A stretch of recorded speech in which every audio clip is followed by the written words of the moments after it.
Voices, hosted by Jomo Thomas. We'll analyze all the issues of concern to you, the people of St. Vincent and the Grenadines, and the diaspora. Voices. Voices. Voices. We have a voice.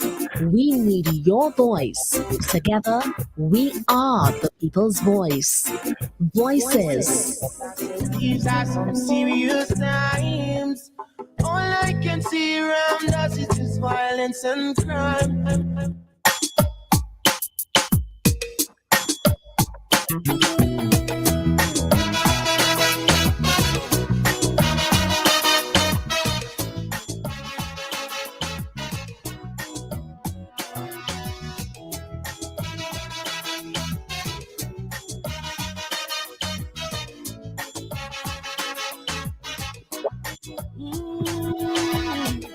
The sun rises slowly over the hills. Everywhere is golden sunlight, but still, most nights with hotels are crowded. There are days with dark clouds are shrouded.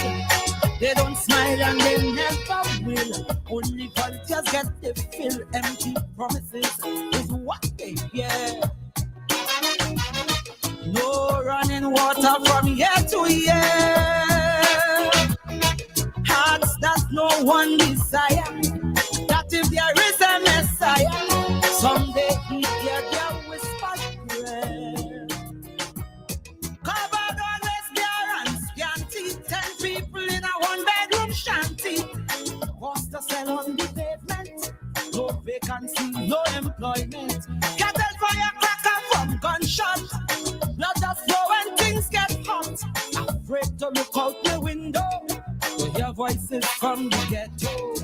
Crying, crying, crying, Lord, Lord, crying, crying. Voices from the ghetto. Crying, crying, crying, Lord, Lord, crying. Voices from the ghetto. Help us, Father. Lord.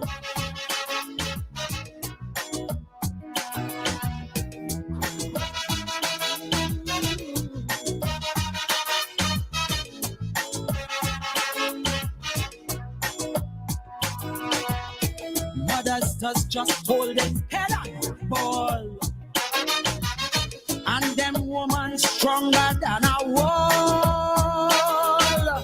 A big pusher eyeing she daughter.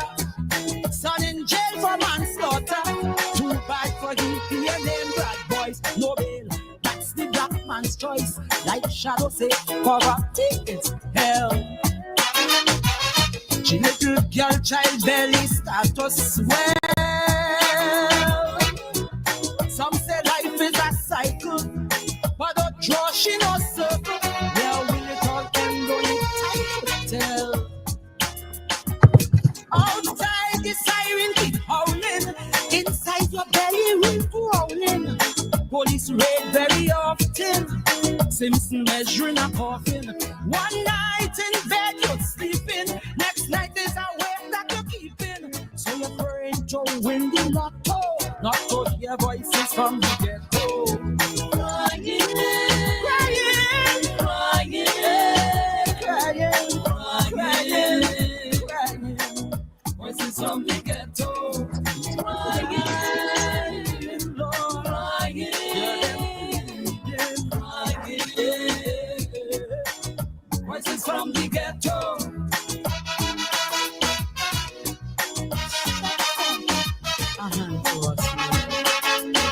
We are not a forgotten people. Yo.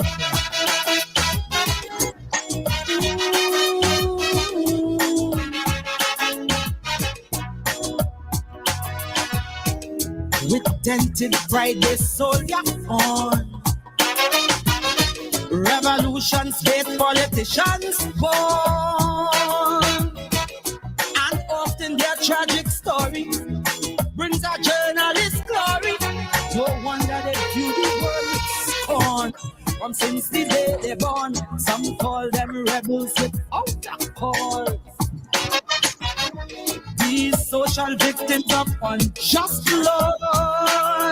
But yet they christen the heroes, renegades, desperados, forever knocking on heaven's door. Still band music shatters this silence, harmony to conquer the violence. Good evening, St. Vincent and the Grenadines. My name is Joe McThomas. The program you're about to listen to is called Voices.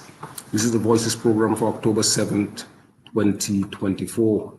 We have a good program lined up for you this evening. For the first hour, we have Mr. Shefflon Ballantyne. Mr. Ballantyne is a former, well, they say once a teacher, always a teacher. He was a teacher at the community college until Gonzalez draconian vaccine mandate. On principle, he decided not to take the vaccine, and he was dismissed from his job. And we brought him on tonight so that he can tell us all that had been happening with him since that dreadful decision was made back in November of 2021. But before we get to him, we'll do what we normally do here on Voices. I would read my column for last week, and then we would go to Mr. Ballantyne. So here goes. The column is called Cuba, Friendship, and Kamara Rose. I call him Kamara Rose. A lot of people know him as Redrick Rose. So Cuban solidarity is vitally essential to St. Vincent and the Grenadines, and Cuban friendship and assistance are critically important to many countries worldwide. It is often said that the world calls and Cuba answers. Last week, Friday, at the Cuban embassy here in Kingstown,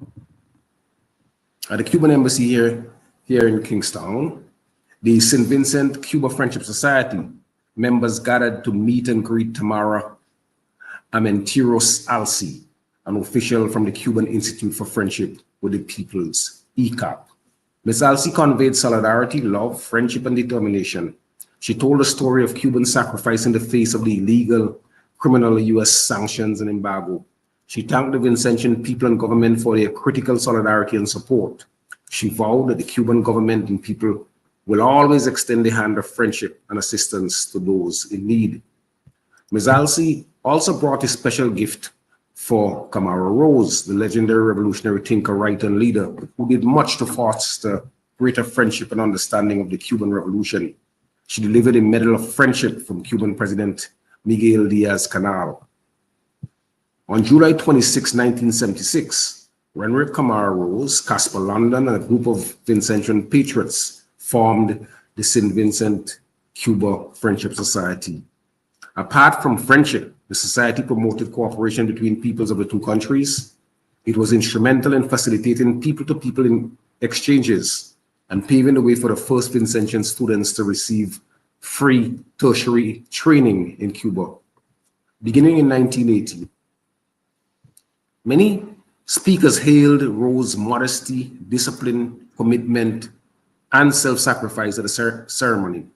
One speaker, in tribute, declared him the best prime minister St. Vincent never had. In accepting the Cuban award, Kamara Rose called on those gathered to redouble their efforts to ensure that Cuba is removed from the ridiculous U.S. list of countries engaged in state-sponsored terrorism. More pointedly, Rose called for Friends of Cuba to write their own stories about the struggle to bring an end to the U.S. embargo against Cuba. He reminded the audience that on October 6th, 1976, a few months after the Friendship Society's formation, Cubana Airline 455, en route from Guyana to Havana, was blown out of the sky by agents of the American Central Intelligence Agency minutes after it left Barbados. All 73 persons on board were killed. The criminals were never punished. They went on to live lives of comfort in Miami, Florida. U.S. government officials and Cuban counter-revolutionaries celebrated them. Rose noted that the despicable event was the Caribbean people's baptism with terrorism. He further said that the terrorists then are the major terrorists of today, the U.S. and Israeli governments. We only have to look back at the last year and the engagement and connivance of these governments in the ethnic cleansing and genocide committed against people in West Asia, particularly Palestine, Lebanon, Syria, and Iran. Among the benefits derived from the Cuban relations of St. Vincent's relations with Cuba is the almost 400 Vincentian professionals who receive scholarships and free education in Cuba. Cuban assistance in university education across the Caribbean and the world runs into the tens of thousands. This solidarity is genuinely phenomenal. No other country in human history has such a record as chalked up by little socialist Cuba. Lest we forget, Cuba assisted St. Vincent in designing the Argyle International Airport, the Georgetown Medical Complex. They offered the Vision Now program, among other projects. This assistance began as early as 1979 when a Cuban vessel with humanitarian aid sailed into Kingstown following the eruption of the La Soufre volcano. Dougie Slater, a former Minister of Health and one of the first students to study in Cuba, assured the Cuban ambassador, Carlos Ernesto Rodriguez Echeverri, and Ms. Elsie, that Cuba can always count on the friendship and solidarity of the current administration. He warned those who criticized the Gonzalez government not to throw away the proverbial baby with the bath water. However, most honest observers have concluded that what used to be called the Vincentian Project of Development has now been whittled down to the preservation of Gonzalez and his clansmen. The water have become muddy, vision lacks foresight and insight, and the road to betterment for the citizen is now jammed by selfishness, corruption, and a leader who recklessly saddles our nation with debt, all the while celebrating that our debt with Taiwan is a hook in our national gill that he dares anyone to try to remove. Dr. Franklin James, another Cuban graduate, made one of the most perceptive analyses and observation when speaking about the importance of solidarity. He reminded the gathering that Western, particularly US regime change operations against Venezuela, Libya, and Iran must not be viewed in isolation. These aggressive acts by US imperialism, he noted, are intended to ensure that revolutionary Cuba remains isolated and is ultimately strangled and defeated. In light of this profoundly correct analysis, Vincentian progressive owe it to themselves and the nation to ask, why is it that US imperialism has allowed, quote unquote, progressive Gonzalez, who has won by the narrowest of margins since 2010, to survive and remain in power? Such courtesy offered to Gonzalez by US imperialism was not accorded to democratically elected governments of Salvador Allende of Chile, Michael Manley of Jamaica, Bertrand Aristide of Haiti, Mohamed Morsi of Egypt, Manuel Zelaya of Honduras, Lula da Silva of Brazil, Evo Morales of Bolivia, Hugo Chavez, and Nicolas Maduro of Venezuela. The demand is to let Cuba live. The blockade costs the country billions of dollars each year. This loss of revenue could greatly assist in the sister islands' national development. Any analysis based on gross national product will reveal that Cuba has contributed much more to our development than Taiwan or many other countries since 1979. As Fidel Castro once said in another context, we must never harbor ingratitude. That was my take for last week. I am not here to have you go into that column, my brother. I brought you here for a different purpose. Good evening, Chef Ron Valentine. Good evening, Jomo, and thank you so much for having me on, and good evening to your listeners. It's a pleasure to have you, my brother. It's a pleasure. When it comes to principles, you're stellar, and I believe in principles, and I am glad that you came on. But tell us, when did you become a teacher, Mr. Valentine?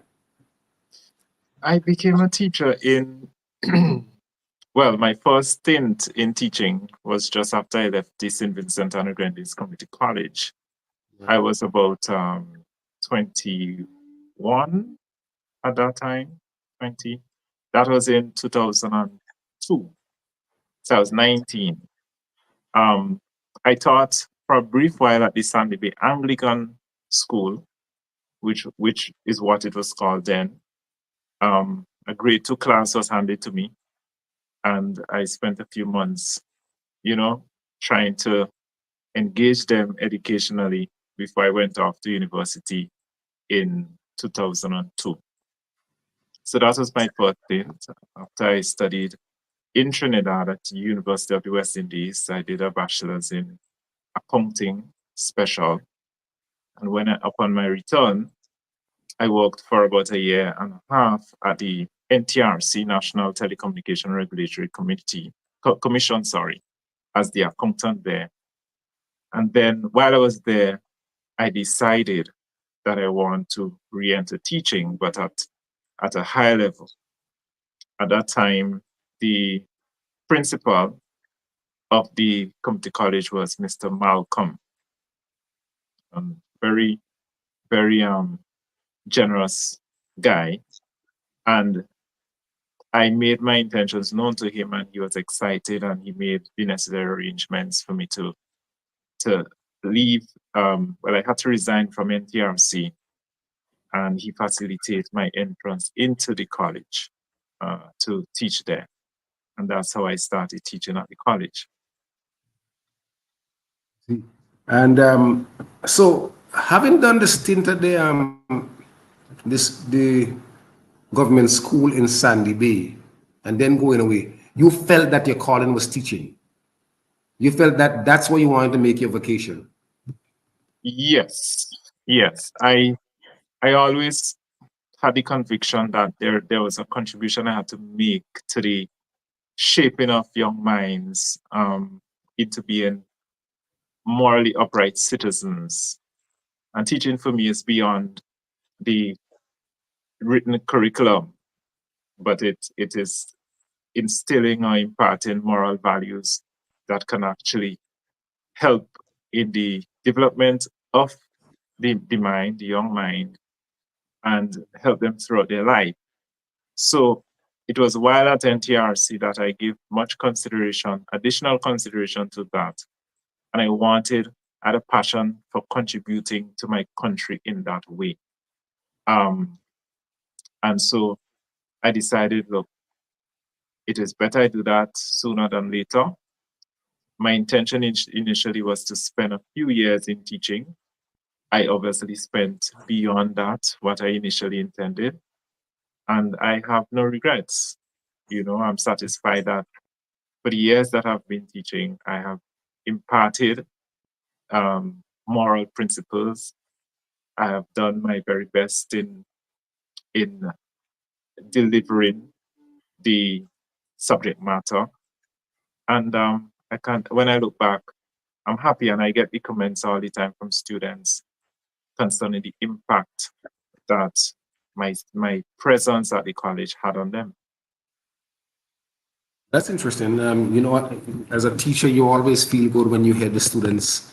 You meet a student, or you read about a student who either appreciated you, and more importantly, when that student has gone on to achieve good things. It's always a really, really good feeling. And I can tell you that as someone who taught college for a decade. So you did that. So you actually taught for about 20 years? But at the college, I taught for 14 years. 14 years. And what did you teach there? But I started out teaching GCE A-level accounting. And then later on, that's at the what was commonly called the A-level college. And then later on, the college administration decided to introduce CAPE, which is the Caribbean Assessment Program. And so I went on to teach accounting, both units 1 and 2 at the CAPE level. And then somewhere around 2012, I was transferred to the technical division, which is commonly called Technical College.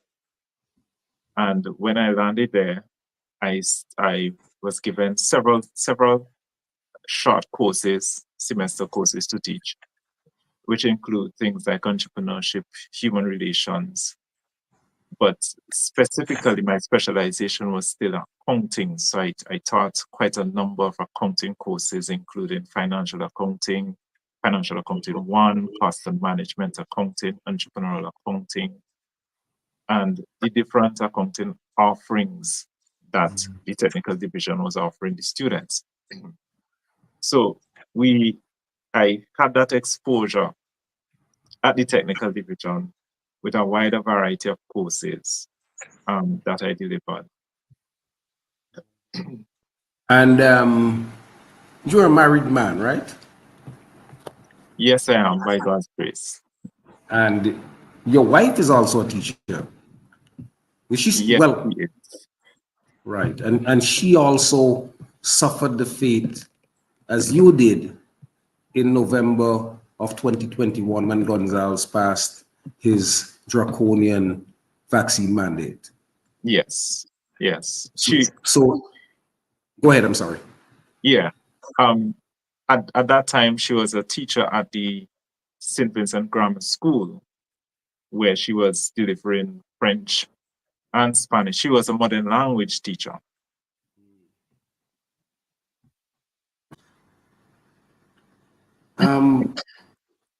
Tell us, I mean, you are a very religious man. Tell us a little about your religion and how that influenced your decision not to take the vaccine. Right, Joe. Thank you so much for that question, because it is, I always say, had it not been for Tuesday Seventh-day Adventists, I may have been in a different situation today. And I always say thank God for Tuesday. For those who know me, they know that I'm a member of the Tuesday Seventh-day Adventist Church. I've been a member of the Tuesday Seventh-day Adventist Church since I was 14 years old. And we are Seventh-day Adventists. We are the revival and reformation of true Seventh-day Adventism, even as the nominal Seventh-day Adventist Church is separating itself from the original principles. In other words, they are sinking deeper and deeper into apostasy and compromise with the world and with other denominations and so on, adopting the erroneous doctrines taught. But the Tuesday Seventh-day Adventist Church, the teachings of original Adventism includes what we refer to as the health reform message. And the health reform message is an outgrowth, or it characterizes the person who has been converted. So we believe that when you are justified by faith, which means that the righteousness of God himself comes and dwell within you as a penitent, repentant sinner who repents and turns away from his sins. And he instructs your conscience. He liberates your conscience from sin and instructs you as to how you are to operate. And among the things that he instructs you is how you are to treat your own body. So we accept that God is the one who has the authority to dominate our conscience, to educate our conscience, and to direct us as to what we are supposed to do in our bodies. And that's why we believe in the original diet, the vegan diet. So we do not eat meat, we take good care of our bodies, we follow the laws of health. We have literature such as Counsels on Health, which is written by Sister Ellen G. White, who believes is a prophetess of God, used by God in the church for the end. And we take care of our bodies so that when this talk about COVID-19, even before the what we call vaccines were produced, when this issue of Just before you go on, help us to understand, because it was always, I thought it was always a creative play. Why did you call it a vaccine and not a vaccine? Well, it is a messenger RNA substance that instructs the body to produce spike proteins.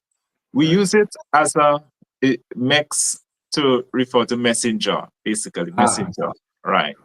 And so it is not like the ordinary vaccine. So it's a term that is used to distinguish it from what we are accustomed to as childhood vaccines, such as the what are they again? Polio and so on, right? Because this clearly is the first of its type that we were introduced to. It is not made the same way, it doesn't work the same way. In the childhood vaccines, for instance, they may give you a virus that is not alive, and that goes into your body, and your body produces a response. But in this case, they are giving you a substance that instruct your body to create the most dangerous part of the virus, which is the spike protein. You see?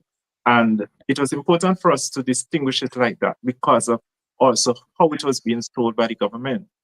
Because many governments, many ministers and health officials present it as, oh, it's just another vaccine. You have taken vaccines before. Yes. And they deceive people to their very depths. People die as a result of believing that and going ahead with it, believing that it was just an ordinary vaccine. It's only today We would get to that. Realizing that, right. We would get to that. was I don't the want us to run over that too much. So sorry for the diversion. If you can go back to where you were before I asked. Yeah. So we Enthusia, we began our research early. Sister Anissa Batiste was very instrumental in very much so collating the information, researching the information, spending long hours and understanding it for herself so that she can communicate it to us. And we also have a health secretary in our church in Trinidad who was instrumental as well. And what we discovered very early is that these so-called vaccines, or as we call them, vaccines, they were not real vaccines. They were not effective in preventing the contraction of the virus, nor the spread, nor hospitalization as a result of getting the virus, nor death as a result of getting the virus. They were not effective in those things. As a matter of fact, there was still a lot of unknowns about these vaccines. And among the unknowns were things like whether or not it was effective against mortality. And the very way in which these vaccines were produced and rushed to market was a cause of concern. And even as we looked at some of the data relative to the initial trials, these also were a cause of concern. So in understanding all of that, coupled with the fact that these were now presented as EUA products, emergency use authorized products, which clearly bars them from being mandated in any way, we understood that this is something that we should not take into our bodies. There were no long-term studies as to the effects upon the body. And in compliance or in alignment with the health reform message that we hold, we determined that this is not what God wants in our bodies, because we held to the scriptures that say our bodies is the temple of the Holy Spirit. In understanding, for instance, the conspiracy that exists in this whole pandemic, we held to the scripture that says that we must not follow the multitude to do evil, that we must not walk in the counsels of the ungodly. And even in the book of Revelation, where the Bible says these sorcerers, when we look at the Greek word for sorcery in Revelation chapter 22, it points us back to pharmacure, which is where we get today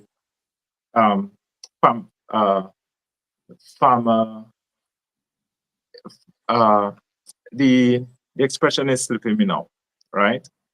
But it was all linked to sorcery, and the Bible describes it as sorcery. It wasn't helpful, it wasn't useful, it wasn't effective.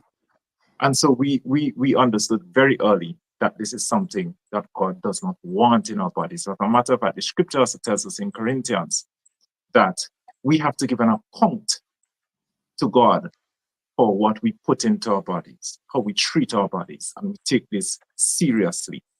So that was behind our non-compliance with voluntarily accepting the vaccine or with being forced to take it as a result of wanting to keep your job or anything like that. As a matter of One of fact, the things, yeah, no matter of fact, go on, carry yeah. on. As a matter of fact, we coined the phrase early, do not vaccinate, it will wreck your state. That was one of our early phrases. Organs. And the second popular one was, do not comply, you will die. And we live to see the reality today. But when you refuse to take the vaccine, you were not well. You had made an application for religious exemption. Tell us a Yeah. little about how that worked. Well, it's interesting and interesting at best, but wicked. It's wicked what the government did in relation to those um those applications for religious exemption. I do not know a single soul who got through with an application for religious exemption. But what we noticed very early when they were presenting the criteria for being successful in getting religious exemption, or even the things that they require on that form, we realize that this government is out of order because they required you, if you want to apply for religious exemption, you have to belong to a particular religious body.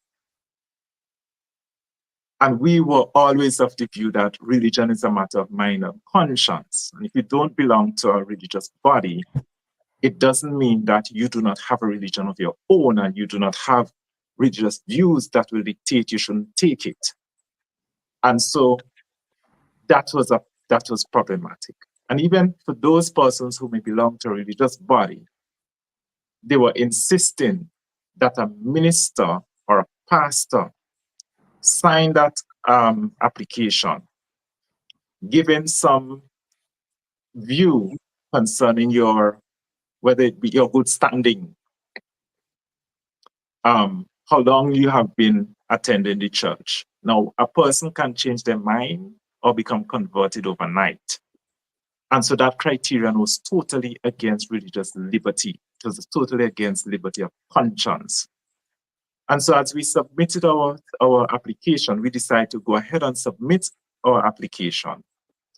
If you look at our submission, you will realize that in quite a number of those out of place sections, we crossed them out and we submitted a letter explaining why we cannot in good conscience fill out those sections, right?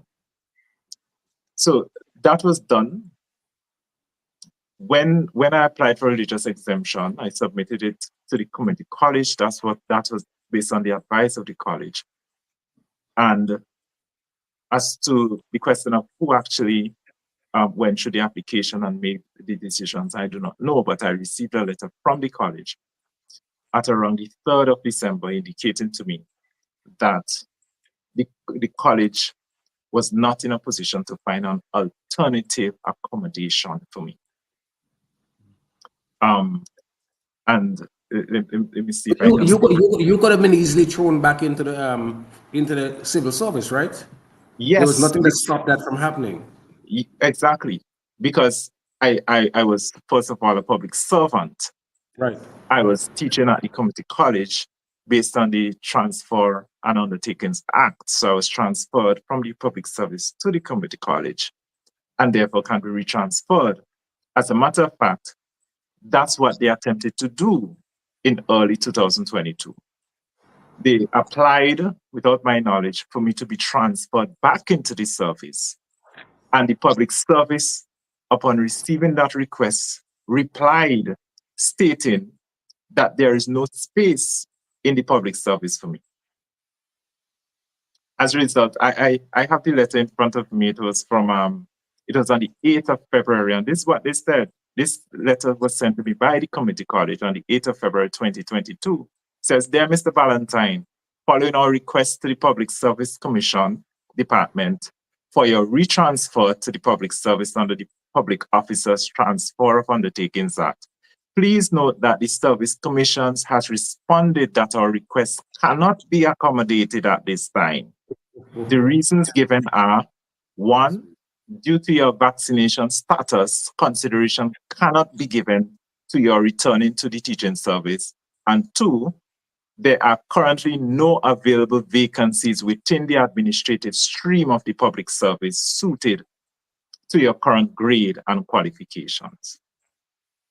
Amazing, right? Because not only were you a teacher, you were a trained accountant. Exactly. So you could have been thrown in the Ministry of Economic Planning. You could have been thrown in any area they wanted to throw you. Exactly. But so so you ended up losing your job then. And Yes. I alluded to the fact earlier that you were married. You have one child? Yes. Right.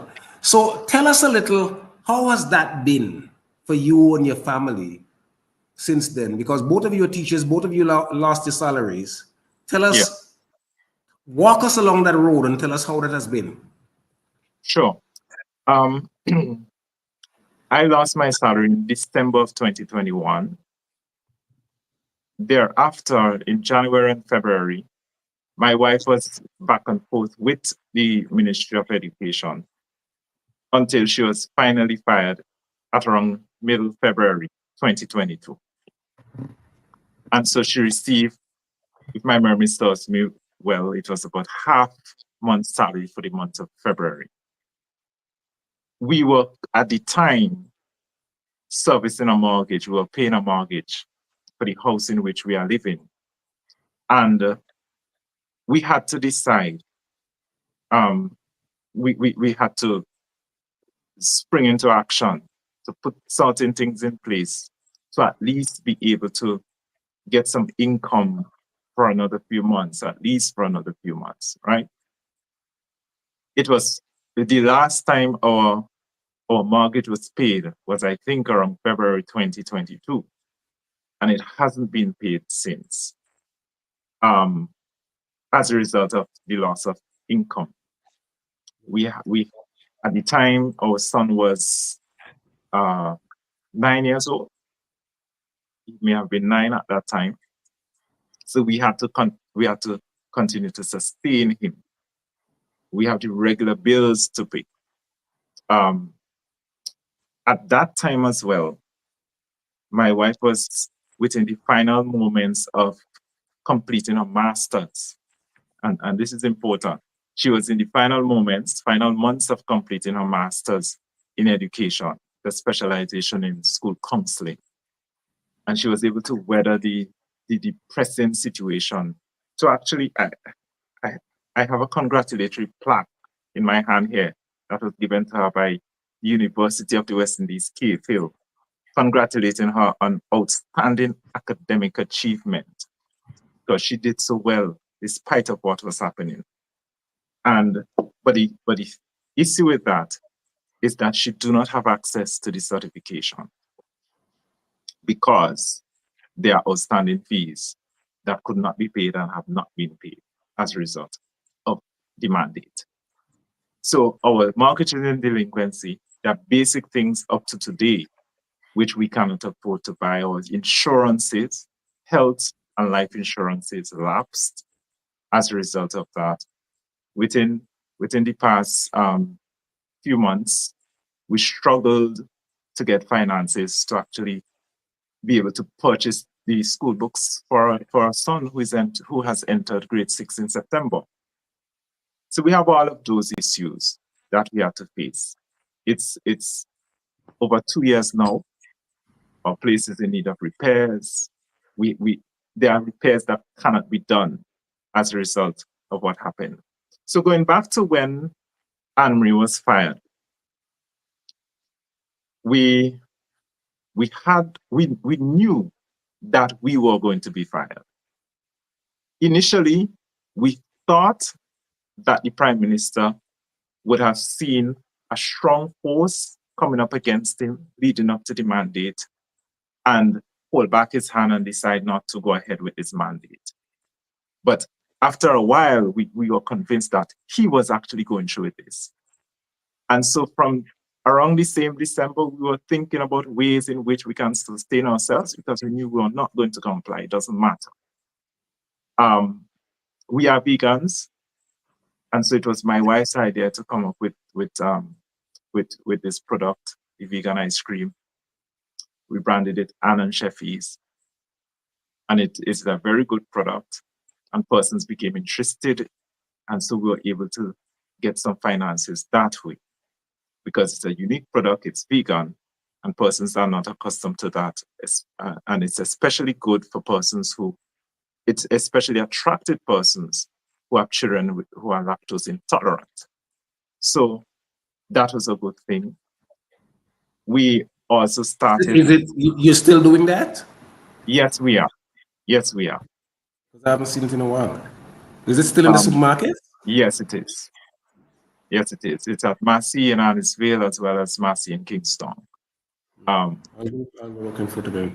Yeah, sometimes because of availability of the particular fruits that we use, we may not get certain flavors.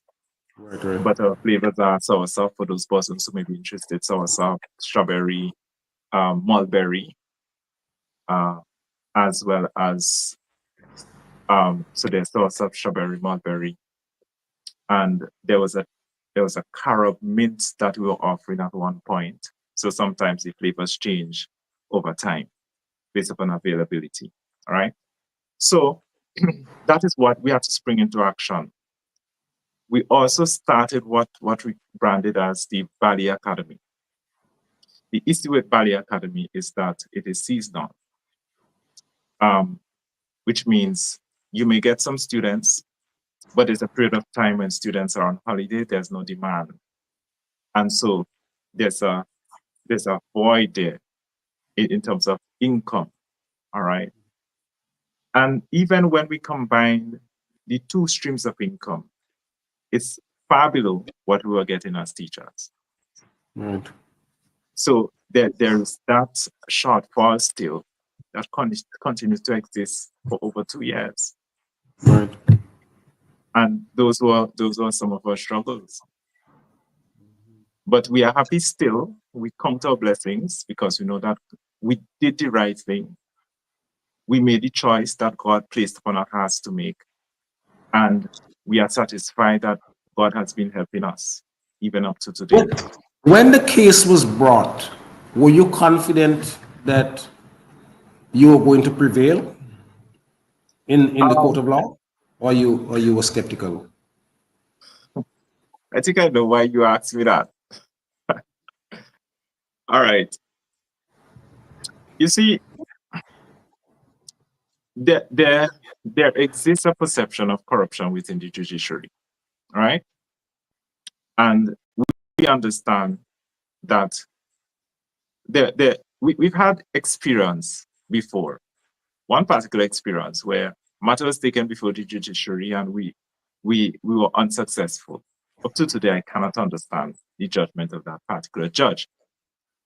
So when it came to this case, we knew that we were right. We knew that the government acted illegally.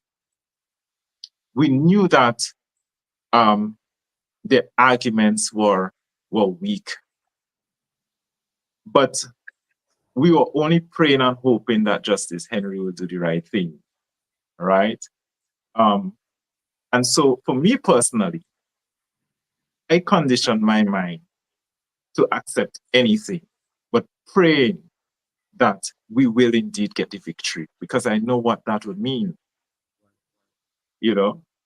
And so that when I speak to my colleagues, for instance, I tend to encourage them that, look beyond the judgment to the fact that, look, you did the right thing. And in that alone is victory because you stood up against tyranny. And even if a judge goes against your decision, you know that God is well pleased because you did exactly what God wanted you to do. Were you disappointed with the appeal? And that the government went ahead and appealed?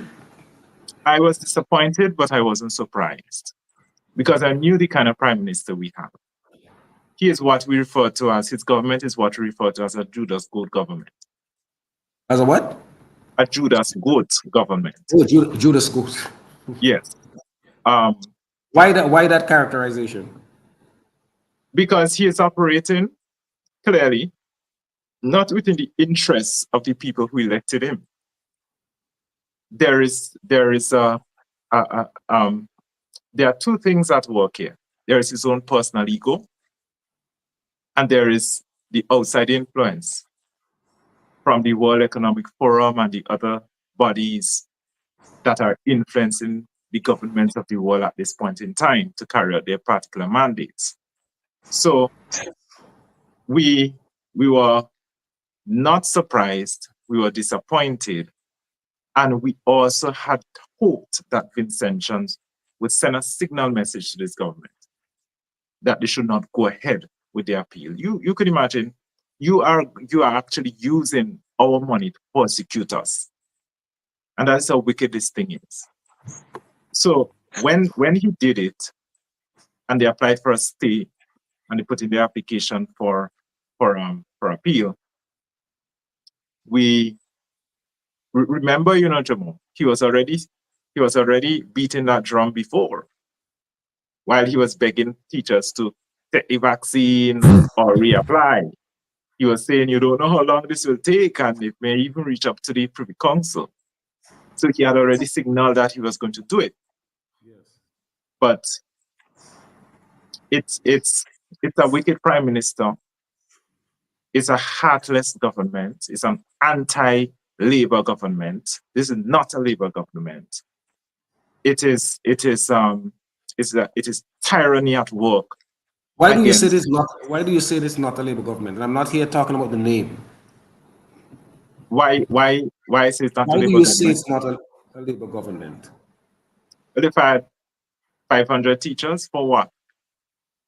During that time, when teachers were being fired and public servants were being fired, and even within the private sector, there are persons who went to the Labor Department to understand or to at least get some redress based upon threats from their own employers, talking about people from the private sector as well.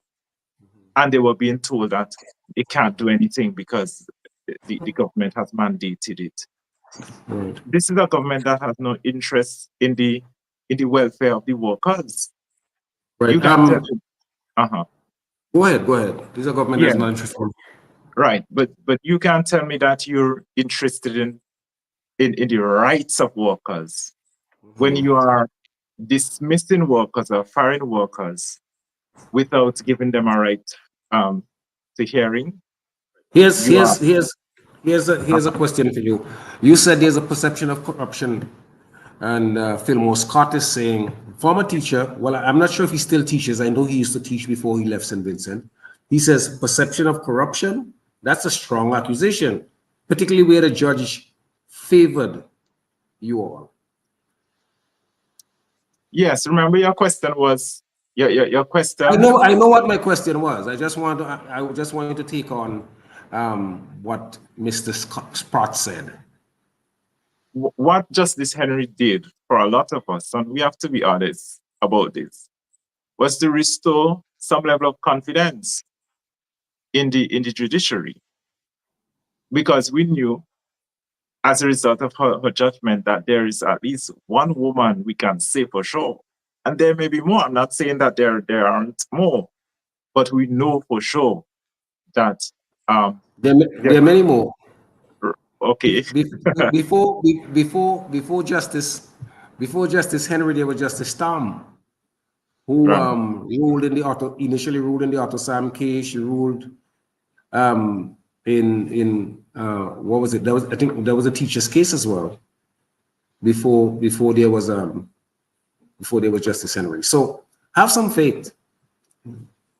Well, like I said, you ask the ordinary person who's familiar with the mandate case there, whether or not their confidence has been restored, at least to an extent.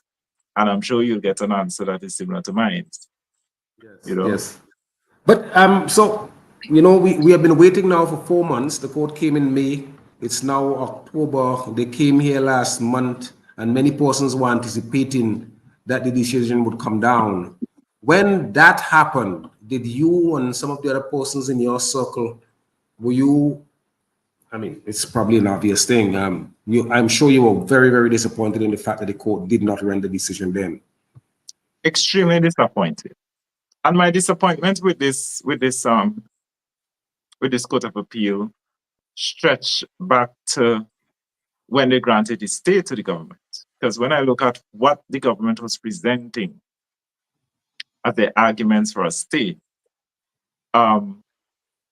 it didn't make sense to me that you're going to claim you can't afford to have these teachers or public servants go back. You don't have the money and things like that, right? But you have to find even more money now when you lose. exactly. So the granting of Yes. Go ahead. Go ahead. So the granting of this stay was a disappointment. I interpret it as prolonging the suffering of the teachers and public servants, dismissed workers here in St. Vincent and the Grenadines. But they granted this stay anyway. We were looking forward for September very much because we anticipated that something will happen. We'll get a decision. And we were also disappointed. And I know we are in a chat together, Jomo, and we raise these issues. But clearly, the Court of Appeal has to do something better than that. Clearly. I think on judicial review on constitutional matters, which they themselves say must be dealt with volition, which they themselves say take on renewed added importance. They have to be dealt with expeditiously. I don't see how we are taking this long. But that's why in the chat, I did make the point, maybe the time has come for a constitutional court, for a set of judges to be a part who would simply deal with constitutional matters. But I want to take you to two comments that Junior John raised. Junior John says, it's time for the case to end. The government should let everyone who want to work go back with all their benefits. I am totally in agreement with Junior John. And then when you were talking about the perception of corruption, Junior says, when the judges favor you, they're good. But if they rule otherwise, they corrupt. How do you respond to something like that? Because I think that's a reasonable point to make. Right. But had Justice Henry ruled against the workers, she clearly would have been wrong. She clearly would have been against the Constitution. She clearly would have been upholding the hand of tyranny in this country. When you understand what actually occurred there, you clearly would have seen some flaw in her arriving at a different judgment, right? So one must be able to look and when you look at the circumstance, the situations, the actual case, compared with the Constitution, you can have a judgment as to whether or not the judge ruled properly. And this is when I speak like that, I'm not talking about just a subjective reasoning that it's not in my favor, it's in my favor, whatever the case may be. We are dealing with a constitutional matter. We're dealing with hundreds of teachers whose liberty of conscience was violated by this tyrannical government. And anybody who understands the Constitution and who have regard for the fundamental rights of Vincentians will conclude that this government violated our rights. It clearly violated our rights. You want to tell me that I must submit my body to you as a government for you to determine what goes into it. On an experimental vaccine. Exactly. And the thing was, the fact that it was experimental, it should not have been mandated. Exactly. And then there were other questions again on the case. There were issues of the right to be heard, the whole question of abandonment and so on and so forth. In fact, the workers prevailed on 11 of 13 grounds with Justice Henry. And it's going to be interesting to see what happens when the Court of Appeal eventually comes back. I have said, I know Justice Justice Eddie Ventus was the president of that court. And I have said publicly, Justice Ventus wrote the book on administrative and constitutional law. And I have said publicly, if he rules against the workers, that book needs to be burnt. He couldn't be able, he shouldn't be able to have people learn that book in university, in law school, if he writes a decision that, because the decision would go completely against the text that he wrote on both administrative principles, administrative law principles, and on constitutional principles. Yeah. So it's going to be interesting to see. It's going to be interesting to see what happens. Let's see what happens. I pray, and we pray all the time. In our home, my family and I, we pray all the time that God will convict the minds of these judges, that they will give a judgment that is solid, that will put to rest this whole case, that will deter even the Prime Minister from considering going further on this point. Particularly in light of all of the other legal decisions that we are seeing across the world. Yes. Yeah, in Canada, in the United States, in Australia, in you know, there are a number of decisions which clearly the Trinidad Industrial Court, a number of decisions across the world has clearly established that much of what was done was illegal and improper. But I want to ask you, Shefflin, do you feel vindicated? Do you feel as though the people who did not take the vaccine were or are in effect vindicated by the way things have played out? Yes. Yeah. Also, because we were right. We were right. And it's just if I answer this in detail, there's a little meme that says there isn't a single unvaccinated person who has regretted his choice. There isn't a single unvaccinated person who regretted being unvaccinated. Because when you look at when you look at what is happening in our country, they can deny it as much as they want, but people are not stupid, and there are people who have close relations with other people within the community. So people are seeing what is happening. We have a sister, for instance, within our church, where she was not in church at the time when she took the vaccine. She took the vaccine.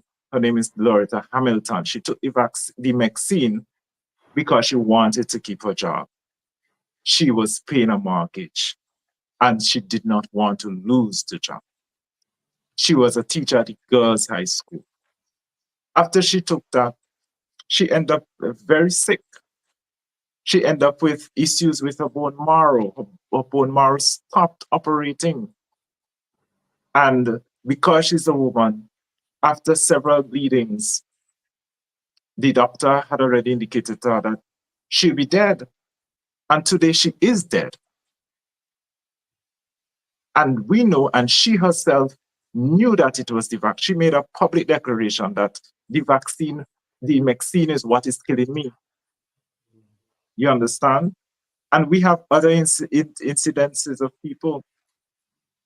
You have people who will tell you about their friends or their family members and so on, and what happened to them with rare cancer being spread rapidly.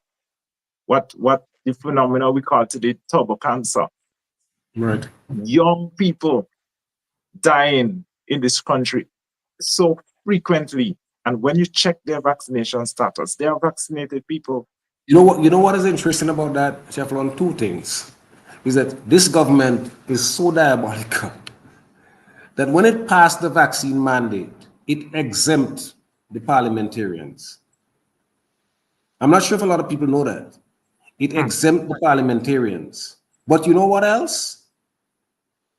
It mandated that all of the workers within the parliament, within the National Assembly, the clerk, the deputy clerk, and all of the ancillary staff, they had to be vaccinated. And that is why I always said that I will bet my left hand that many of those who claim to say that they took the vaccine did not actually take it. I agree with you. I agree with you. The Prime Minister often says he takes 5. Well, I have the constitutional freedom not to believe that, right? And I don't believe him. Some other ministers who's in the government, they claim they took and I do not believe that they took.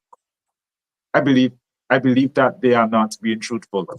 But they would say to you, for those persons who are skeptics, they would say that they would throw that scientific jargon at you. That correlation is not causation. You're talking about turbo cancers and so on, and they would say, well, that ain't nothing. It's the bad food that you are eating, the lack of exercise, and so on and so forth. Really? The bad Well, they food and will. the lack of exercise when we have not been hearing anything about myocarditis. The very first time I hear about myocarditis and pericarditis After COVID, was after COVID. after the vaccine. Yeah, after that. It Are and, you? and, and doctors as well. Look at Dr. McCullough. He himself confessed to the number of cases, the explosion in cases with myocarditis that he has seen in his practice since the vaccine rollout, I, which I, was I have very followed. rare. I have followed him. I Yes. have followed him. But Alvin Leacock is saying you cannot prove. Is the point I just made about correlation and causation. He's saying you cannot prove that the vaccine is associated with turbo progression of cancers. But a lot of doctors who are in there, the doctor you just talked about, Dr. Flory, Dr. McCullough, Shantara Chetty, Dr. What's the doctor's name from Denmark again? I can't remember his name. Eludes me now. He was one of the early guys who came out with that. But look, another important point. I'm not sure if you know this, but I think it's critically important for our audience to know. I had gone to the statistical unit to check. And since 2021, the government has stopped releasing the numbers for births and deaths. Hmm. Wow. And when I spoke to the gentleman there, he said that they're doing analyses and so on to they can't just put the numbers out, they have to analyze it. But it's 3 years now. Well, I think I went there like about 5 or 6 months ago, and I have not gone back. So don't hold me to anything if you released it last month or the month before. But up until when I went there, which was 2 years in from COVID, they had not been there. But we from So they have observation taken a can see, decision.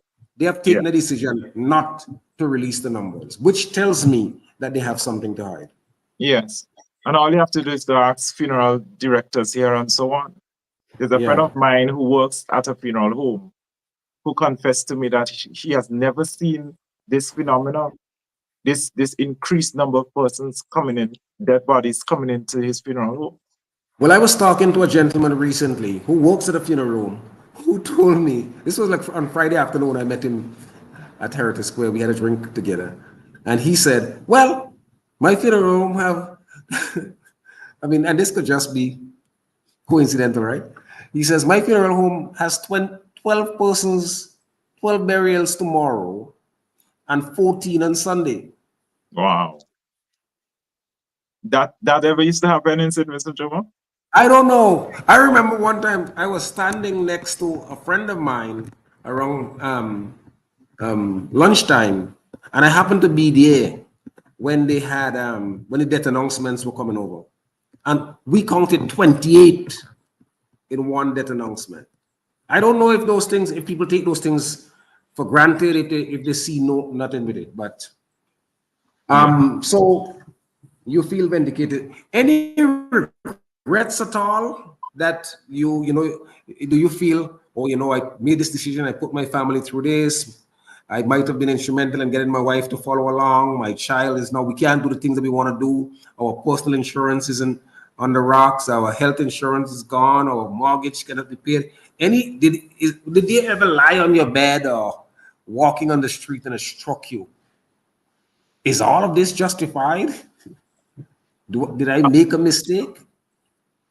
Right. That never struck my mind in any way.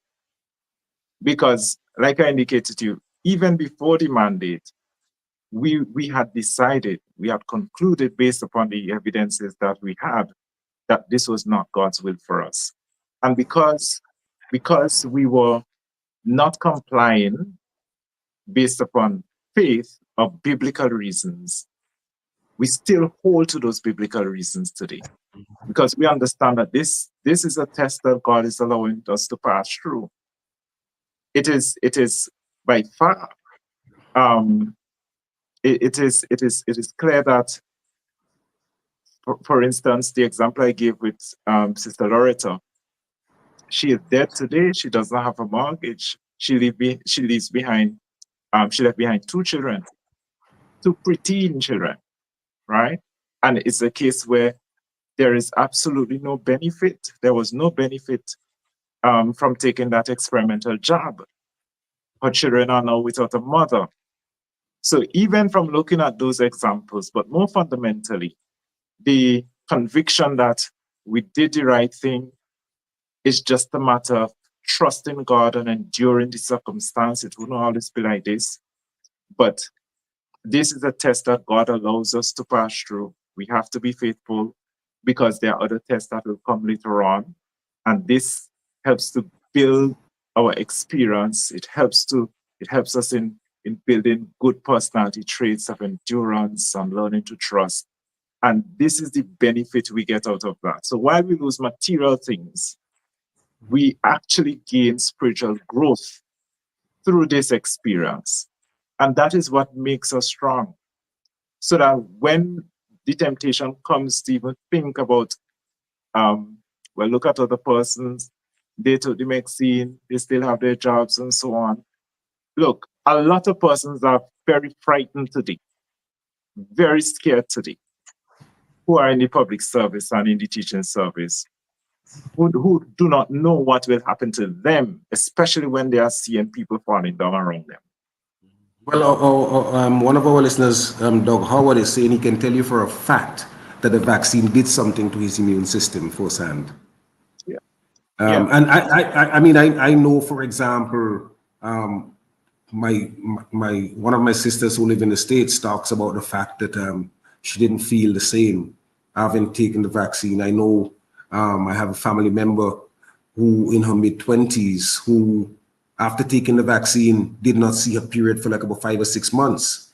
All of these are really serious problems that people are having.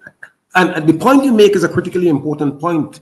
I don't think that there's anyone who did not take the vaccine who regret not taking it. But I have met a number of people who have said, I regret taking this vaccine. I have a good friend, a boyhood friend. We used to play cricket and soccer on pasture. And he finds extreme difficulty walking. Extreme difficulty. He walks. This was a strong young brother who has been completely devastated as a result of taking the vaccine. And he too points to the fact, well, he too says that he's absolutely certain, excuse me, that is the vaccine that has caused him to suffer the kind of difficulties that he has suffered. Yeah. So we know the intervention that was made in the bodies of Vincentians over the last 3 years. And we know, take for instance, there's a friend, a colleague of mine, who, in meeting him in town sometime recently, I realized something is wrong with him. And he is suffering from Parkinson's. And he said to me, without any prompting from my side, that I believe it is the vaccine because it's since I took that vaccine, I started getting these symptoms. You understand? So persons know what, I mean, a doctor online will say, well, there's no correlation, there's no evidence, and so on. Well, you can't say that. But that's just but I don't think it is true that there's no evidence. I mean, anecdotal evidence is powerful anecdotal evidence. When you have observational evidence, when you have, and people like Dr. Peter McCullough and some of those other guys. Remember the French Nobel Prize laureate for chemistry. I can't remember his name. Some French name. I think it's Montagnier. Right. He had talked about some of the very things that we're experiencing now. He had talked about that being a real possibility down the road. In fact, the South African doctor, Shantara Chetty, had always said very, very early that if we think the shot is bad, let's watch to see what's going to happen down the next 4 or 5 years. The thing is that now it's happening. Many people are offering all kinds of other reasons for the possibility. You know, they're saying, I mean, I looked at a clip on, it was excerpted and placed on YouTube, where an endocrinologist, an epidemiologist was called in on CNN. And that epidemiologist pointed to a whole host of other reasons as to why people may be what they call excess deaths. And never once did she point to the elephant in the room, that all of these excess deaths are occurring after the single most important intervention in human life since 2021. Yeah. We have a caller. We have a caller. Yeah. Oh, let's take the caller. Caller, good night. It's time for your voice. Gentlemen, you all really think all I could do this program and keep me out? No, we don't intend to keep you out. You can come in. Oh, okay, all right. All right, good. Now, Mr. Valentine, Good night, sir. but let me tell everybody in St. Vincent something. In July of 2021, the Prime Minister of St. Vincent and the Grenadines knew about a Barnstable, Massachusetts study where they vaccinated 469 persons. They gave them the second dose and then they put them together. 339 of them, or 74% of them, got COVID again. Now, why did Fauci, this is the CDC here, why did Fauci and them conduct that study? Because the information coming out of Israel at the time told them that the vaccine was not doing any good. As a matter of fact, a big shot in the Ministry of Health in Israel at the same time said, if you think you take 3 vaccines, no, you might have to take up to 7. This is July. This is July, guys. July 2021. And I'm telling you all that the Prime Minister had that information in his hand in July 2021. But Frank, we don't even have to go to July 2021. Remember, in February of, well, yeah, we can do that. But in February of 20, was it February of 20? When was it? When was it? Yeah, in February of 2022. Remember the budget? They had to do all kind of shenanigans to pass the budget because 8 of the government parliamentarians had contracted COVID, even when they were selling the vaccine on the ground. That if you take the vaccine, you will not be able to you will not contract COVID. No, Jobo, the point I'm making, you're talking 2022. I am talking. No, I understand because the CMO. I went to that protest. Yeah. No. You may recall as well. You may recall as well that the CMO in her affidavit, I think is in paragraph 44 of her affidavit, talks about the man by 2021 whom they had known had died as a result of taking the vaccine. That's right. It was a woman. It was a 55-year-old woman. Sorry, yeah, it was a woman who had gone to the United States and had some. Yes. Yeah, thank you. No. When he said this thing is coming up, and after that, I said, you know what, I'm done. But on the 5th of December 2021, the Prime Minister said that he was 100, with all that information I just told you, he was 100% sure he was doing the work of God. I said, you know what, I'm going to give this thing one more try. He's on the radio station. I call him, the security tell me he's on the radio station. Fine, I know you're on the radio station. But please, when he comes off, tell him to call me. No. I say I sent him some information there. Read them, listen to them, and call me back. He did call me back. Hello, sir. He said, well, me and you, he said, comrade, me and you have a different. I said, no. I don't want to hear we have a different prospect on this. You listen to the things I sent to you. read what I sent to you and call me back. So here you are, Mr. Valentine, in January of 2022. And he insisted, and since that time, I don't know why some people abandon the policeman there, Brenton Smith.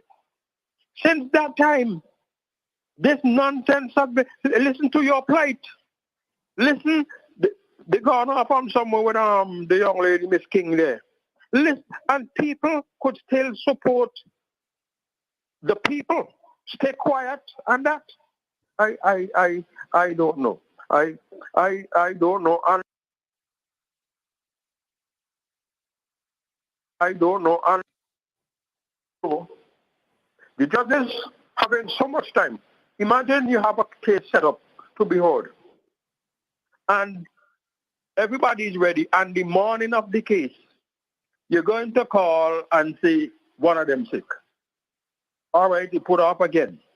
They then heard the case, and you're telling me all this time they're waiting to make a decision. No. I don't think it's to make the decision. I think it's to write the decision and present it. To write. And I got a deep suspicion about something, but I'm not going to say. Jamo, I raised the question that morning. This court been in operation since 1960-something. 1967, yeah. 2000. Right, up to 2000. There was only one case decided where there was a dissenting opinion by a Mr. Redhead. One case. I think they have another one after that. Now tell me something, Jomo. We deal with human beings. And in all that time, they just going along. I said it already. In America, you know, my favorite thing was looking at the dissenting opinion. You hardly would get an anonymous decision. In the Caribbean, all you get is I can call. So when somebody questions you about... But would you be concerned if the decision come back from the Court of Appeal, Justice Eddie Ventos writes, and the other two judges say I can call? Well, listen, Jomo, this is the question now. Based on even what we now know about these vaccines, I don't know how they could rule against the cases. No. I'm talking here about the principle. Because I think it is the point that Mr. Spratt was making earlier. If you get an icon call in the vaccine mandate case, you applaud it. Was it? No, I think it was Junior John. And if it goes against you, you have a difficulty with it. But based on the facts, Jomo. It's not just if it goes against you. It's based on the facts. Okay. But by the way, let me read you something. Let me get off the phone. Let me read you something. Scandalizing the court. The courts have often held that the conduct of judges in court and decisions of the court are matters of legitimate concern. And the press has a right, even a duty, to criticize in good faith within reasonable limits. Lord Atkin said in the Court of Appeal in 1936, justice is not a cloistered virtue.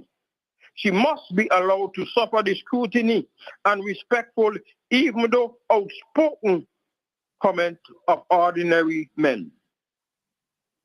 Now, I think that is proper, and I think that is why this notion about cases being sub judice is misunderstood.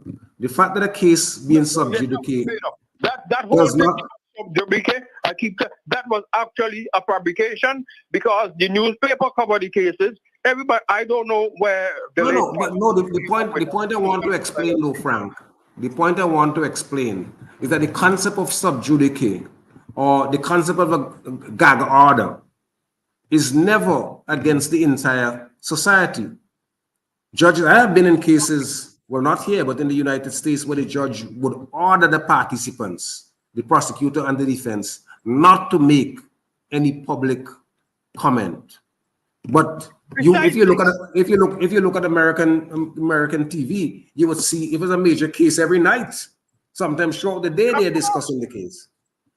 Once I'm not a party, once you're not a party to the case, they Yes, can't you should get be you. allowed. The First Amendment right to No? free speech should allow you to. So I was telling you Well, tomorrow. not your First Amendment right. Your amendment, your right to free speech should Yes. hold. So there's a case coming up tomorrow with a doctor who was suspended, and the case is coming up tomorrow in Ontario. I sent you the thing there, and well, first thing they wanted to keep it off the air, but the lawyers got it on the air, so it will be live. Does anybody remember what had happened to the St. Lucian doctor who was punished for administering St. Rose, Dr. St. Rose, for administering That's my friend. ivermectin? I actually just sent her the thing there. They back down. And now she's suing. She has a maintain case where she's suing them now. Very good. I'm gonna try to get. She did send me all this stuff with her filing, and they holding up the case. Yeah, I did. I do recall when they did that to her. I said that had to be judicially reviewed. That could not be right. Mm-hmm. Yeah, so she now suing them for damages and all that good old stuff. All right, Frank. Good night. All the best. Good. So Chevron, how do you think? I mean, the people are powerful, but governments have a monopoly on violence. I mean, that is government 101 when you go to school. How do you think the citizens of St. Vincent and the Grenadines, because we're not just here talking about the hundreds of people who refused the vaccine and were suffered either in the public service and the private sector. We're talking about all of their family members as well. How do you think the people of St. Vincent and the Grenadines, who are aggrieved by the ways in which this government dealt with this matter? Because if you remember, the same week when the government instituted the mandate is the very week or the week before, I think, Gaston Brung in Antigua said, look, we're not going to go with this anymore. And they dropped theirs. How do you think the people should respond to a government like this one that has so aggressively gone after its citizenry? Right. I believe the people need to recognize when a government needs to be abolished and replaced. And in this case, this government has lost its purpose. It has lost its reason for existing as a government. We have an election that is constitutionally due. Well, we expect it to be called during the course of next year. And I would encourage the people of St. Vincent and the Grenadines to punish this government at the polls. Vote them out of office. Because they have done wickedness to your brothers and sisters here in St. Vincent. They turned teachers against teachers. You remember when Ralph Gonzalez was saying, oh, well, you have some teachers who reach out to me to say they don't want any unvaccinated teacher teach with them. Yes. All this kind of division, sowing division within society. Through that very low vibration that we call fear. Yeah. Because he was playing on the unknown, playing on the ignorance of some people. And the interesting thing is that between December, January, February, by the time they had taken out all of the unvaccinated teachers or public workers, you had the departments that were totally vaccinated were closing down. Yeah. Because schools were closing down. Schools, departments. Yeah. So the people need to understand, look, this government is against your rights and freedoms. Your supreme right, which is your right to conscience. Here is this government violating that in such a significant way. And it wasn't done by mistake or error. It was deliberately done. You went and craft a set of rules in spite or despite the fact that at the time when you were doing it, you are already reporting breakthrough cases, what we call breakthrough cases, which indicates clearly the substance, the therapy, the vaccine was not working in preventing a person from contracting Because it. I mean, in all of my life, and I've been around for a few decades now, it is the first time that I have ever heard of a vaccine where you take it to protect yourself, and then a week after you took it, you are afflicted with the thing you're supposed to be protected from. Exactly. So if you notice, people who are unvaccinated, I don't hear them saying that they got COVID 3, 4, 5 times.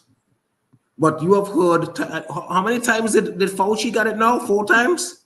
How many Was it times did about Biden three or got four times? it? You know, and they are properly quote unquote they got the COVID vaccine. Prime Minister here claimed he got it. He got the vaccine 5 times, but yet he ended up with COVID. You see, this is the kind of thing, and they destroyed the fundamental science relative to the effect, the efficacy, and robustness of natural immunity too. So you Yes, had persons who got the COVID and still were mandated to go and take that jab, yes. which turned In fact, science on its in head. fact, I remember people like you and Frank and Anicia and brothers and sisters in the Tuesday Seventh Day Adventist Church and Spencer Huggins. It was said that we were the killers. We were encouraging people that were leading people to their deaths. I Yeah, don't know if you remember that propaganda. I remember. I remember. So this is what the people of St. Vincent ought to do. It is within the best interest of Vincentians to remove this government. I've Yeah, said publicly I have no before. doubts. I have no doubts that they should suffer a heavy Yeah, political price, and I really believe that on this one, this one is the soft underbelly of this government, yeah, because even people who took the vaccine know that they would not have taken it except because and the government coined it so criminally. It says you take the jab or you lose your job. So mhm, many people who took the jab to save their jobs and who are now suffering and have seen their colleagues crippled, have seen their colleagues suffer, have seen their colleagues die, they too would have, I think, some vengeance to exact on this government come election time. I really, really hope that our people are that sensible and that they would not fall for the propaganda. yes, yeah. So that's But my I, hope. That's my yes, encouragement to my fellow Vincentians. And it ought to send a signal warning to the party that wants to enter office. We ought to send a signal warning to them as well that will not tolerate a thing like this ever in our country. I wanted to move away from that, Chef Lon, and go to something which you said quite early. You said you have a health reform message, and the Yes. people in the Tuesday Seventh Day Adventist church follow a vegan diet. Tell us what is a vegan diet and why you and your members follow such a diet. Well, a vegan diet is a diet where there isn't the consumption of meat. So we do not consume meat nor meat products. It is the And that is diet, that is inclusive of fish and such things. correct. So we don't consume fish, we don't No, consume no flesh at all. exactly, right? And it is the diet that God originally gave to man. Um, right. It is the diet that God originally gave to man. When God created Adam and Eve, he told them that the fruits, the seeds, and so on, these are to be to you for your meat or your food, right? Um, it was only after sin entered the world and there was a flood and the vegetation on the face of the earth was destroyed for a temporary period of time that God gave permission to man for them to eat meats. But he also gave a distinction between clean and unclean meats and forbid them in Leviticus 11 and Deuteronomy 14 from partaking of unclean meats, such as pig, um, wild meats, and so on, right? And he gave the criterion that based upon which you can judge whether or not a meat is clean or unclean. But we enthusiast Seventh-day Adventist Church, as Seventh-day Adventists, hold to the health reform message fundamentally because in the scriptures tell us that the last people of God will stand in Daniel's lot.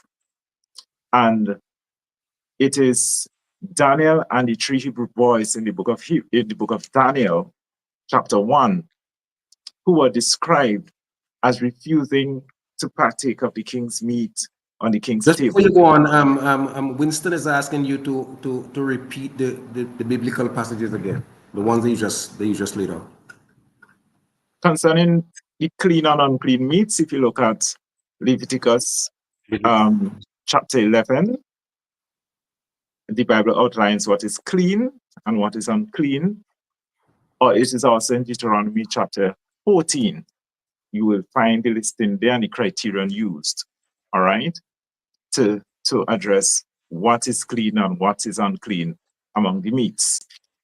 And in Genesis chapter 1, you will see where God gave the plants, the fruits, and so on, as food or meat for Adam and Eve when he created Adam and Eve.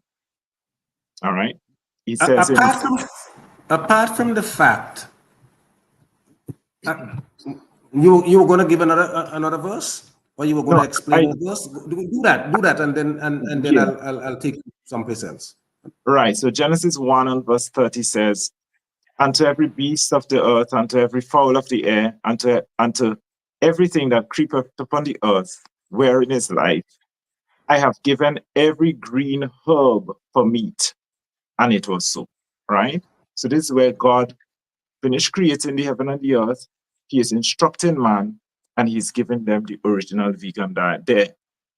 The reference I made to Daniel, just before you asked to repeat the other references there, is in the book of Daniel, chapter 1, where Daniel was among the children of Israel who were taken into captivity.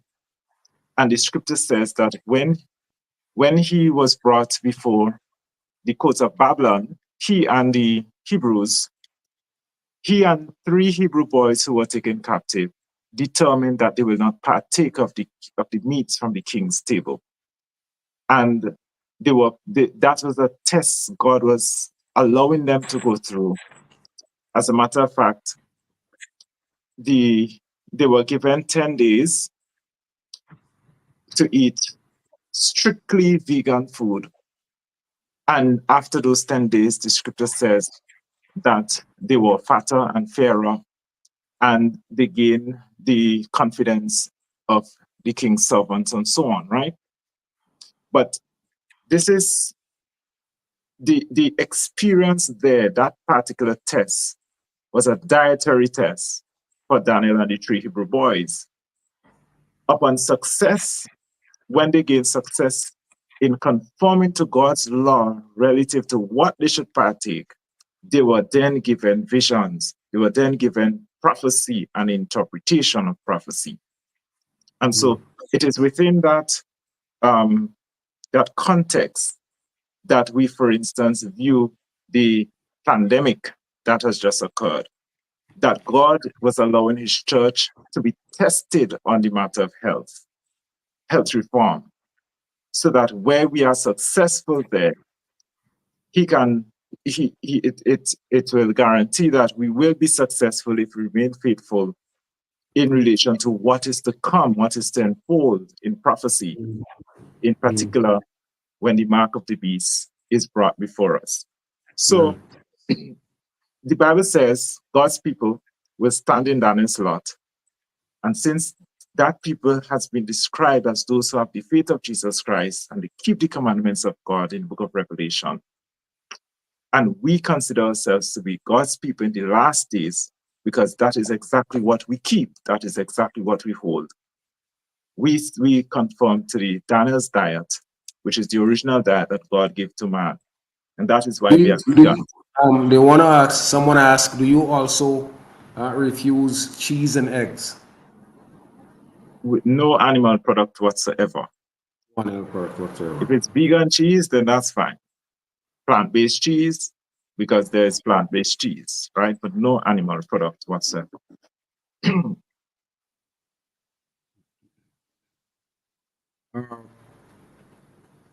Oh, the question I wanted to ask you, apart from your Christian biblical foundation for not eating what you chose not to eat, do you see that in yourself, in your family, in your brethren and sistren, that they tend, even as they get older, they tend to avoid many of the afflictions that so many of our people go down with, fall victim to? Yes, there are health benefits to the vegan diet. There are clearly health benefits to the vegan diet, and studies have been done. There are studies that have been done. There's one that comes to mind relative to Loma Linda University, where it was proven that persons who have this diet actually live longer. So it has an effect on the body that is positive, where certain diseases are avoided. You have things like diabetes being avoided. You have things like certain cancers and so on, right? Now, cancer is a very funny thing because we have discovered that the childhood vaccines contribute to cancer. So that's something that some of us, it's almost unavoidable because most of us were given these vaccines without, before we knew anything, right? So there are afflictions that are avoided as a result of this diet, but what also is significant is that it helps in maintaining a healthy mind. And that is something we've all experienced. All right. So it actually helps in things like having self-control because you develop that discipline. You don't operate based upon taste. You don't operate based upon the fact that something may be tasty to the taste buds. You actually learn to train your taste buds to choose the healthy food and develop a taste for the healthy food, which is a form of discipline. Strengthens your mind and it helps you to have proper self-control. All right. So it goes beyond the physical effects of health and healthful feeling to actually deal with your discipline and practice and restraint. Right. So it has that effect on the mind as well. Yes, indeed. I don't have a strict diet as yours. I still I kind of get close to it and then, as we say, backslide. But I am trying my best. I don't eat a lot of things as well. But in fact, my good brethren say that I don't eat. I remember one time Prime Minister Gonzalez told me, told a group of us, don't bother with Jomo, he would die from nothing. But he doesn't understand the quality of life that comes with not eating the kind of things and the excessive weight and so on that people are putting on, and the pain and swelling that they have in their legs and their feet, the pressures on their hip and their ankles and their knees. So I don't have a difficulty dying from nothing. And I'm sure that you don't have a difficulty living the life you live. I wanted to go back to some doctrinal questions. Just before we go there, I see a question here from Ras Aishaka asking what kind of God goes about testing people. Well, the God who is interested in genuine service, the God who is interested in service from a heart that actually means it. That's the God that goes about testing people. Okay. I mean, you would agree that I didn't go there because I wasn't sure where Rasai Shaka, but the way in which you answered it helped me to understand what Rasai Shaka wanted to say. You know, there's this story in the Bible where who was it? Was it Abraham who had the son who was taken off, and Jesus took his son and Yeah, I mean was able. that is a troubling question for me too, or even the story of Lot and his was it Lot? No, Job, with you know in that test where he was afflicted, he lost all of his things and so on and so forth. But a God ought to have known how he's going to come out. So why test him?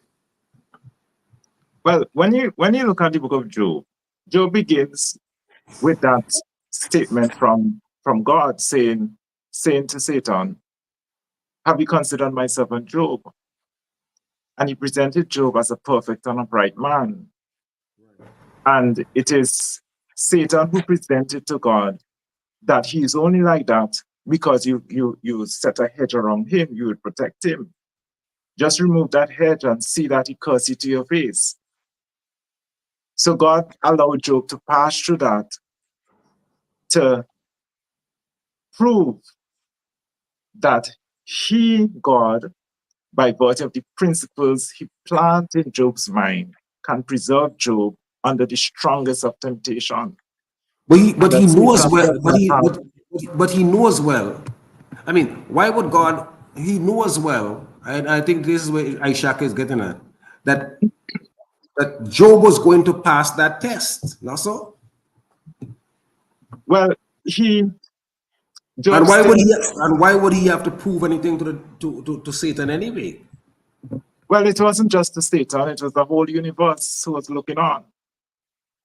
It was the whole universe that, because the scripture is set, it is placed in the setting where the sons of God came before God.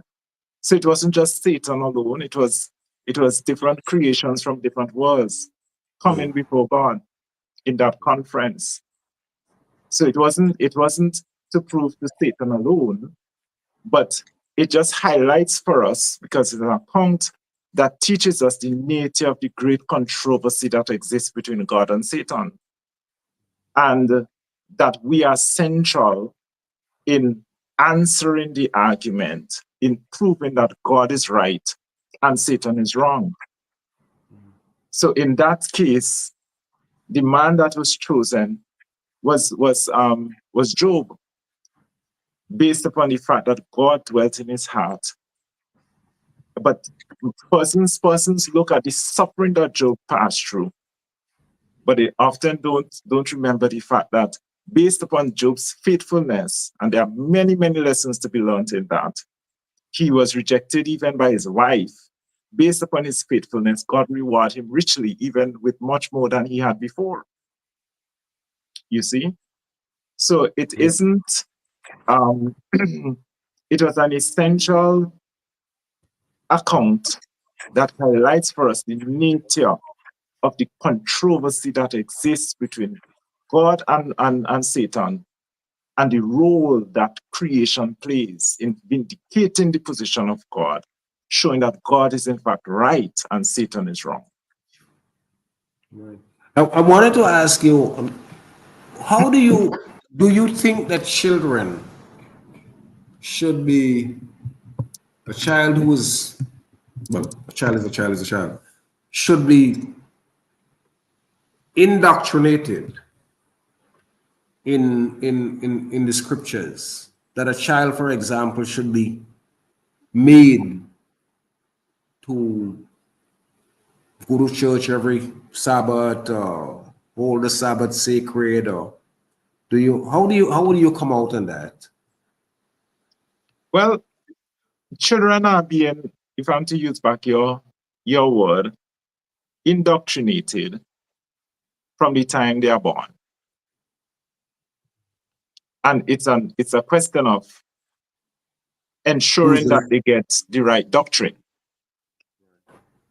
Because if they are not being taught concerning God, the one who created them, and the one to whom they owe service, then they are being taught something else.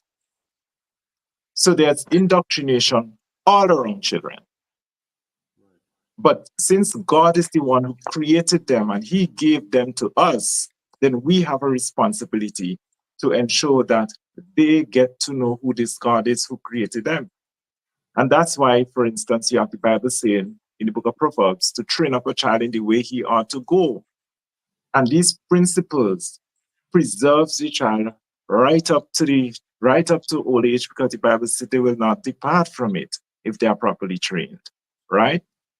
And then in Timothy, the Bible talks about the potency of the word of God in a child's life, that it gives the child instruction, it gives him correction, it gives him doctrine. It clearly does something for that child to preserve that child morally. So the whole concept of indoctrination, I know some persons figure that, look, the child should just be allowed to do whatever he or she wants. There should not be a particular set of doctrines taught to this child, or he must not be pointed into the direction of God, but he's this kind of liberal, careless view where there's no direction or instruction or anything. But we have been instructed that these children are the heritage of God. These children are given to us for us to be, for us to train in Yahweh's way, so that they are properly instructed. They have the opportunity to gain salvation and to be morally upright citizens. Many of the problems we have in society is because of untrained children. They have not been indoctrinated into the truths of the scriptures. Rasai Shaka asking if there's not a contradiction between the God who allows for free will also testing his children. If there's a contradiction there? Yeah, but here you are, you're saying, I am giving you free will, but at the same time, I'm going to test you. Jimmo, can to we see- take a caller? Oh yes, sure, we can take a call. Caller, Yeah, but it's time. there's no contradiction there. Hold on a second, you come back to that answer. Caller, you're on. It's time for your voice.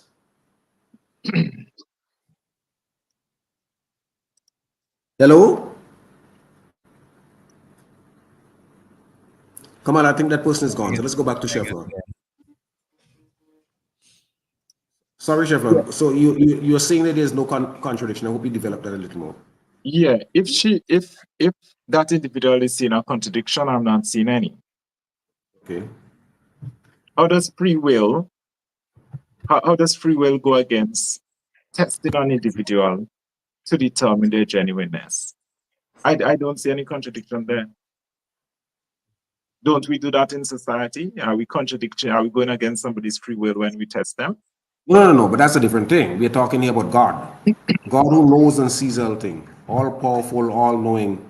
In other words, before somebody was born, you would agree that the God would have tracked that person's life and know, for example, that he's going to live until 36.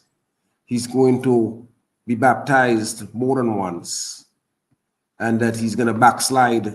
And then 3 years before he dies, he's going to become a full-fledged religious abiding Christian.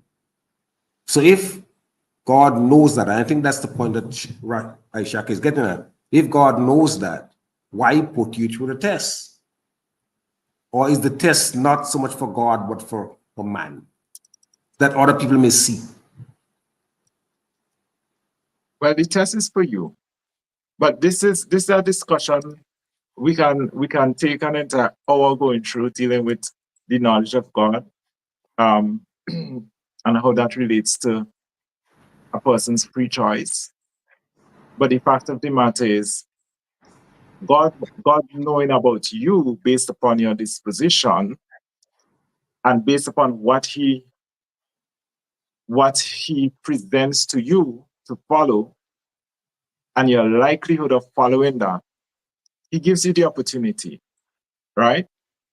But there is no contradiction in relation to free will, because you can choose the same way Judas could have chosen not to deny Jesus Christ, not to betray Jesus Christ, and Peter could have chosen not to deny him, because that decision was not cast in stone. Everybody has the opportunity to choose. Everybody has free choice, right? But that is a greater discussion we can spend some time on, maybe another time, in relation to the knowledge of God, the extent of the knowledge of God when it comes to man and free choice, its relationship to free choice. But there's absolutely no contradiction there. What would you say as the most basic, the most fundamental doctrinal difference, one between the Tuesday Seventh-day Adventists and the other Seventh-day Adventists, and by extension, the Tuesday Seventh-day Adventists and other religious denominations in St. Vincent? Right. The Tuesday Seventh Adventist Church, as I indicated earlier, is the revival of true Seventh-day Adventism. What do I mean by that? The Seventh-day Adventist Church has for many, many years now moved away from the foundational principles of Seventh-day Adventism. What are those?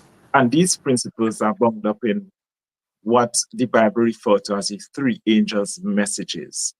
The reason for the existence of Seventh-day Adventism is to proclaim the three angels' messages. And when we look at Revelation, for instance, permit me to read a portion of it. In Revelation chapter 14 and verse 6, the Bible says, "And I saw another angel fly in the midst of heaven, having the everlasting gospel, to preach unto them that dwell on the earth, and to every nation and kindred and tongue and people, saying with a loud voice, Fear God, and give glory to him, for the hour of his judgment is come, and worship him that made heaven and earth and the sea and the fountains of waters." So this is the first angel's message. And Seventh-day Adventist was raised up to preach the first angel, the second angel, which is found in verse 8. Babylon is fallen, that great city, because she made all nations drink of the wine of the wrath of her fornication. And the third angel's message, which spans from verse 9 to verse 12. Now, what do these consist of? That there's a judgment. The Bible says the hour of his judgment is come. That there's a judgment. That in order to face that judgment that is happening now and has been happening since in 1844, where God began to judge the dead in the heavenly sanctuary, in the second apartment. Revelation tells us that, and Hebrews tells us that as well. That in order to pass safe in this judgment, we must first be justified by faith. We must be converted, which consists of a subjective transformation of the heart. And as a result of that subjective transformation, where God gives us his righteousness, we are made to keep the commandments of God, including the seventh-day Sabbath. The passage points. But don't you think that all of the quote unquote traditional Seventh-day Adventists, you are saying that they departed from those? Yes, I'm saying they departed from them based upon what they are currently teaching on the issue of justification by faith. There is a departure where, instead of teaching what the scripture says and what historic Adventists taught, that when a person is justified, is a subjective transformation that takes place, where God changes the individual by removing the carnal mind and giving him the spiritual mind, they now hold doctrines where the change takes place in some nebulous account in heaven, where God's attitude changes while the person remains the same. And he will not change until the second coming of Jesus Christ. That's a concept that is held by the current nominal Seventh-day Adventist Church, which is referred to as the objective justification, where change does not take place subjectively, but objectively. And that has implication on whether or not the individual can actually keep the Sabbath holy. So that's the fundamental doctrine. God brought a message in 1888 to correct problems like that, and it was rejected. And up to today, it is still being rejected. That's why, for instance, you have this departure where, because they don't have righteousness by faith or justification by faith, in just before the pandemic, they issued a statement, which is referred to as the reaffirmation statement within Adventist circles, encouraging Adventists or presenting the vaccination question as not a question of religious liberty. In other words, you cannot claim that you are an Adventist and as a result you have religious liberty not to accept or comply with a mandate. You can't go to the pastor, for instance, to get a letter of exemption or anything like that. That was their statement, which has led to the deaths of thousands of Adventists. Adventists lost their custody battles. You had cases where Adventists lost their jobs, and even right here in St. Vincent, the Prime Minister was making it clear that Adventist doesn't have a problem with the vaccine, and he was basing it upon that statement that came from the administrative committee of the General Conference of Seventh-day Adventists, their official statement. So you have departures like that because of their fundamental rejection of what righteousness by faith is, the nature of justification by faith. Right? We have just about 2 more minutes. So I want to ask you this question. In terms of your doctrinal text, which do you rely on, the King James Version? And if so, why? In light of the fact that back in 1611, King James put together a set of men who decided what's going to go into the Bible and what's not going to go in. But he didn't put, that's not an accurate construction of what happened. Well, you can give us the more accurate construction. Yeah, the King James Version is the closest to the original, and that's why we use the King James Version. We don't use the New International Version, nor the others. They have they came from a different source than where the King James Version was derived. This King James Version came from the Textus Receptus, which was the authentic and based upon original manuscripts. The New International Versions and the others came from the Textus Vaticanus and Textus Sinaiticus. These were corrupted texts. These had no relationship with the Textus Receptus or the received text. And what King James simply did was to authorize that men of skill in different languages come together and translate, give a proper translation of the Textus Receptus into the English language. So you don't think that, well, you know what? It's 10 o'clock. I wouldn't go any further. Look, Chevron, thank you so much. I did say that we would do the first hour, but I became quite intrigued with you as you go along and decided, why am I going to push myself in there while we could have you for an entire hour? I'm sure people found your presence and your responses to be quite informative. So I want to thank you for joining us here in Voices. Those of you who called, I want to thank you for calling. Those of you who came on in the live and and spend time with us. I want to really thank you all for coming on. I want to thank you for sharing with us, for your questions, your statements, your comments. Remember, people, you got to read, pay close attention, because what you don't know can kill you. Until next week, this is Jomo Thomas saying good night from Voices. Thank you, Joe. We 99.9 presents Voices, a talk show that's not just new, it's phenomenal. Voices, it's interactive and thought-provokingly different. Voices, hosted by Jomo Thomas. We'll analyze all the issues of concern to you, the people of St. Vincent and the Grenadines, and